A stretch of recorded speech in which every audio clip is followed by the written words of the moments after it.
জি, আপনাদের অনেকের কনফিউশন রয়েছে আমাদের এই পাওয়ার ব্যাংকটি নিয়ে যে এটার সাথে কেবল যুক্ত করা থাকবে কিনা। যে দেখতে পাচ্ছেন এর পেছনে 4টি কেবল যুক্ত করা রয়েছে এবং 22.5 ফাস্ট চার্জিং হবে পাওয়ার ব্যাংকটি। পাওয়ার ব্যাংকটি অন করার পরে যখন উপরে ডাবল ক্লিক করবেন, প্রথম লাইট জ্বলে উঠবে, তারপরে আরেকবার করলে পাওয়ার আরেকটু বাড়বে, তারপরে দিলে দেখছেন পাওয়ার বেড়ে গেছে। লাস্ট ক্লিক করার পরে iOS চালু হয়ে যাবে এবং আবার ডাবল ক্লিক করলে দেখবেন পাওয়ার ব্যাংকটি বন্ধ হয়ে যাচ্ছে। এটি হচ্ছে সর্বোচ্চ কোয়ালিটি সম্পূর্ণ পাওয়ার ব্যাংক।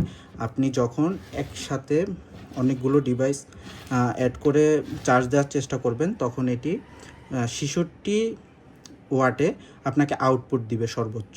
আর যখন চার্জ হবে তখন 22.5 ওয়াটে এটি চার্জ হবে।